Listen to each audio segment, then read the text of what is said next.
We are live captioning our meetings. Please look in the chat window of our WebEx meeting where you will find a link. Please click on that link to open a web page with the live captioning.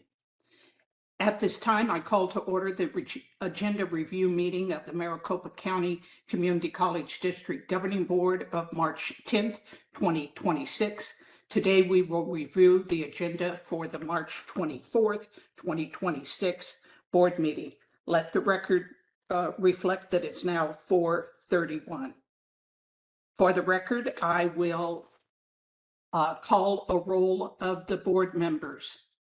Our student board member, Pamela Smith. Okay. Susan Bittersmith has a conflict this evening and is not joining us.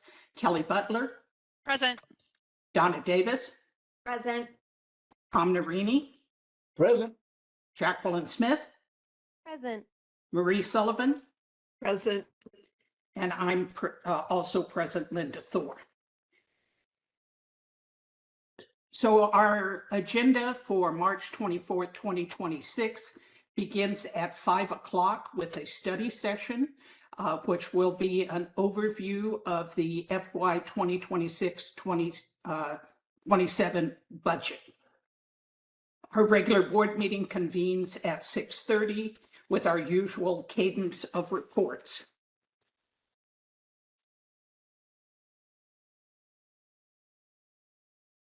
As has become our habit, I'm going to group a number of agenda items together. But first, on the consent agenda, number 1, minutes of the meeting of February the 24th, 2026. I want to point out that we need to add Dr. Narini's motion on tuition and fees to item E1. Are there any other comments on the minutes? Hearing none, we'll take items 2 through 5. Board members, any comments or questions? Hearing none, we'll take items 6 to 8. Any comments or questions? Okay, number 9, approval of curriculum. Any comments or questions? Item number 10, approval of proposed new and increases to district-wide maximum course fees. Dr. Narini. Yes, thank you, Dr. Thor. Yeah, there's a lot to consider in these fee proposals. And to be honest, I didn't get through too much of it because this new format I'm still trying to get used to. So I have some questions on the format that we're using to go through the fees. So first of all, can somebody explain to me again what the expedited implementation is on the header? Dr. Gonzalez. Yes, Dr. President Thor, Dr. Narini, I'm also trying to get this form to come up that you're referring to. And while I'm doing that, I'm going to ask if Dr. Britt may be able to respond to your question faster than I can get to it. Thank you. Dr. Britt. Hi, Dr. Thor and Dr. Narini. Keisha Brock is on the call with us, and she and her team have designed the process that you're seeing here, and they can talk with you in detail about this. So, Keisha, I'm going to turn it over to you.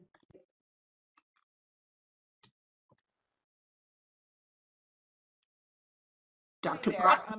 Which process is it that I'm sorry, I'm looking at something on the screen that just came up. I think Meredith was the responsible one for this. Is that right? That's correct. Oh, Okay. I'm sorry, Meredith. That's okay. Thank you. Britt. Thanks, Of Meredith. course. Sure. Dr. Thor, thank you, and Dr. Narini. Expedited simply means that particular course fee will go into effect next term instead of the following year, because we do these on a year-by-year basis. So this is being asked to be expedited to the next term, which would be the fall semester. Okay, so that's different than what we've done in the past, correct? That is not different. We've always asked for those that came up as expedited to be recognized as such, but it may be something that was called out more visually this time than previously. Okay, and Elsa, can you scroll up to one of the just to the first page of the fees. Keep going. Yeah, that's fine.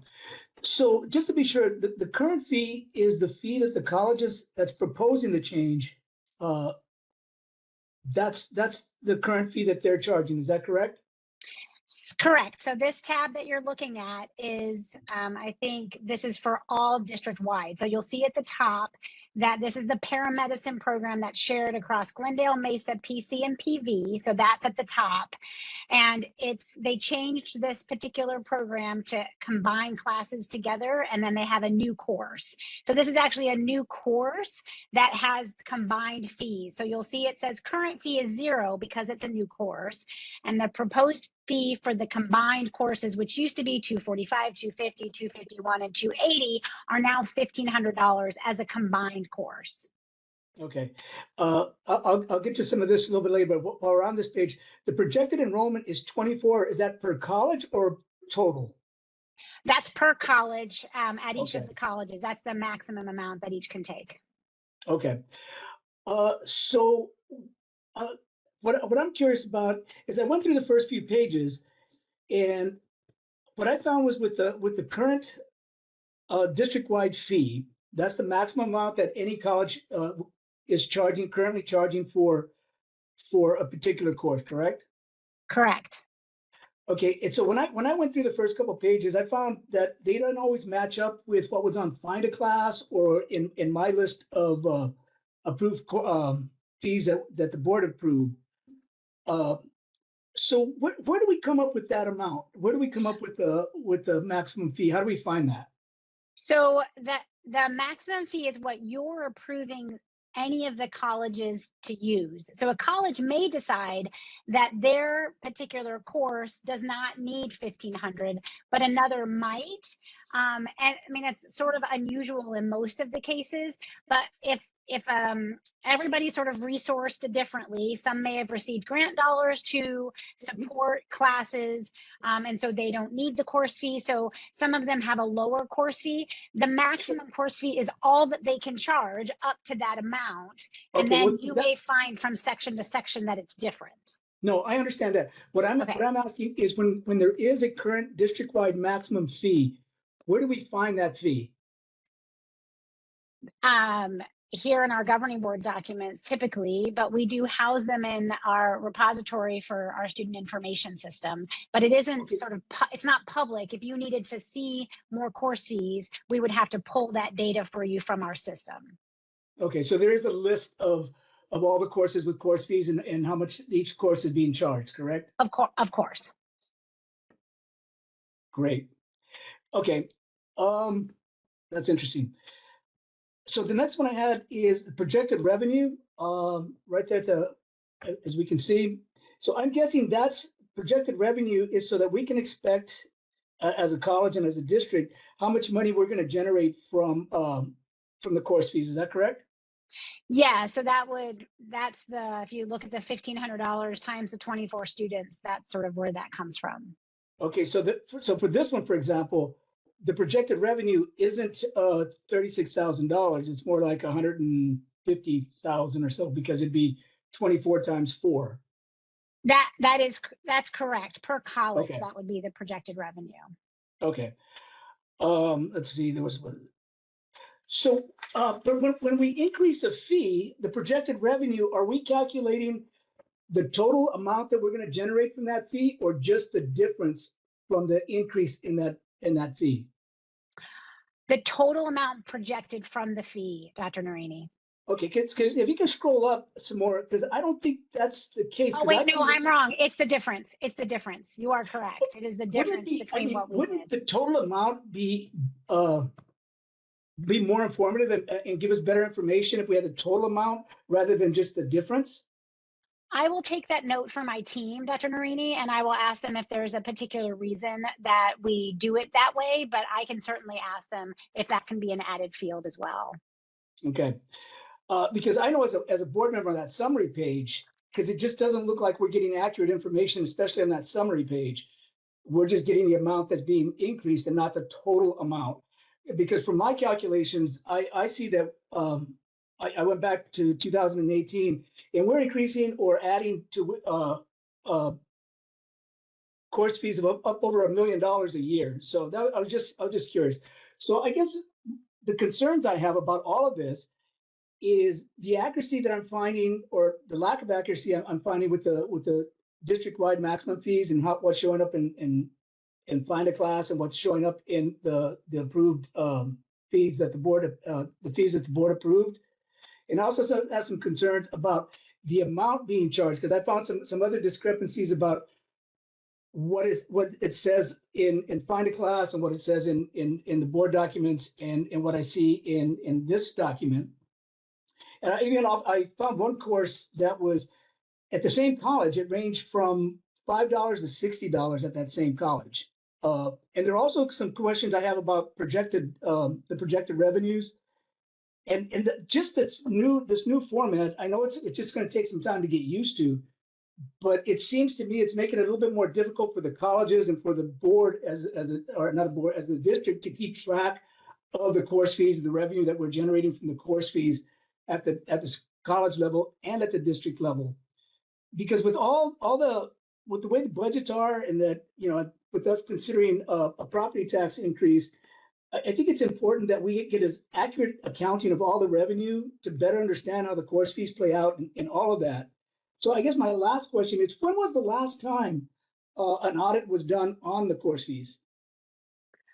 I actually couldn't answer that. That would be something probably that would come from Leanne Bone's team or our audit team.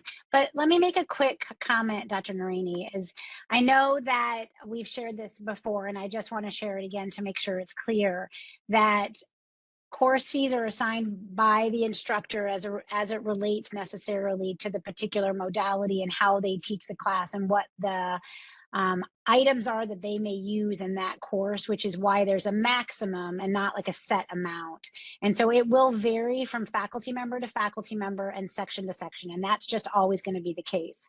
In addition, the projected revenue is very misleading. I agree, and I'm going to explain that in the process of this change in terms of revenue, and I think where this comes to play is that this is the maximum amount of projected revenue as opposed to the actual projected revenue, because we don't know that we're going to have 24 students. We don't know that every section is going to charge $1,500 and not $1,000 or $1,100. And so it varies from college to college. So there's never an exact way to get to your projected revenue in this space. But as far as an audit's concerned, that would be probably, I'm guessing, Leanne's team or somebody on the audit team to see if that had been something that had been done. No, thank you. Thank you for that. No, and I appreciate all that. And that's, I understand how that works and all that sort of thing. I guess my question is, I just don't feel like we've got a good grip on all of that. A grip that, because I know that I don't want to go through all these course fees line by line like I usually do. But an audit would help put my mind at ease that, that we're doing everything accurately, that we're getting a good understanding of what's being charged, how it's being used. And what we can, what colleges can expect as they're working out their budgets, and as we're looking at the overall budget and what revenue that we have, streams that we have coming in. We are happy to let you know when the last audit was, so I can get that information to you as well, so that you can see the last audit if we have it handy, and that you can also know when it was. Okay, yeah, because it's not been since I've been on the board that I can recall, so we might be due for one, is all I'm suggesting. So thank you for all that. I appreciate it. Of course. Thank you, Dr. Warner and Dr. Narini. We're now at Section E, non-consent action items, and we have 2 second reads of proposed governing board policies. Any questions on 1 and 2? Okay, we're now at F, first read and informational items. Number 1, first read of the 2026-2027 residential faculty agreement effective July 1, 2026. Any comments or questions? Hearing none. 2 is first read of college assessed course fees for 2026-2027. Any comments or questions? Third is the regular employment and separations report. Section G, our monitoring report, be the current burn report. H, community linkage, board member summaries. I, the establishment of the next meeting dates. April 14th, we will have agenda review via WebEx. On April the 28th, there will not be a study session on the budget at 5 o'clock, but we will have our regular meeting at 6:30. That concludes our agenda review meeting. We will adjourn this meeting to enter executive sessions, which are not public meetings. Board members, do I have a motion to adjourn to executive session as listed on this agenda? Dr. Thor, this is Marie Sullivan. Yes, so moved. Thank you, Ms. Sullivan. Is there a second? This is Okay. Donna, second. Thank you, Ms. Davis. All in favor, say aye. Aye. Aye. Any opposed? By vote of 6-0, the governing board is adjourned to executive session. Thank you, everyone, for your time tonight. Let the record reflect that the board has adjourned this meeting at 4:46. Board members and invited guests, please stay on this link. Elsa and Jordan will clear the meeting room and signal us when we are clear to proceed. Good night.